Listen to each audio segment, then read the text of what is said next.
நாம் தமிழர் கட்சியானது நடந்து முடிந்த நாடாளுமன்ற தேர்தலில் கிட்டத்தட்ட 20% அதிகமான வாக்குகளை வாங்கும் என பல அரசியல் விமர்சகர்கள் கருத்து கூறி வருவதை நாம் பார்த்துக் கொண்டுதான் இருக்கிறோம். 1% வாக்கிலிருந்து தற்பொழுது நாம் தமிழர் கட்சியானது 7% வாக்கிற்கு உயர்ந்துள்ளது.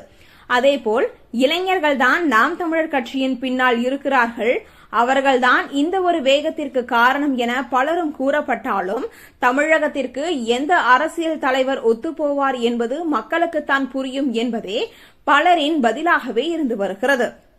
முழுக்க முழுக்க நாம் தமிழர் கட்சியின் பின்னால் இளைஞர்கள் இருப்பது உறுதியாகியுள்ள நிலையில் அவர்களை எப்படி பிரிப்பது என்றுதான் தற்பொழுது திமுகவானது பல விஷயங்களை கையில் வைத்துள்ளது. அதற்காகவே பிரசாந்த் கிஷோருடன் திமுக குடும்பமானது தற்பொழுது ஒரு மிகப்பெரிய பேச்சை வைத்துள்ளதாக தகவலானது வெளிவந்துள்ளது. இவர்கள் பல மணி நேரம் பிரசாந்த் கிஷோருடன் ஆலோசனை நடத்தியதாகவும் தற்பொழுது தகவலானது வெளிவந்துள்ளது. நாம் தமிழர் கட்சியிலிருந்து இளைஞர்களை பிரித்துவிட்டால் நாம் தமிழர் கட்சிக்கு எப்படி ஓட்டுகள் செல்லும் என்பதே இவர்களின் கணிப்பாகவும் உள்ளது. 2026 தேர்தலில் நாம் தான் வெற்றி பெற வேண்டும் என்ற ஒரு முனைப்போடு திமுகவானது செயல்பட்டு வருகிறது.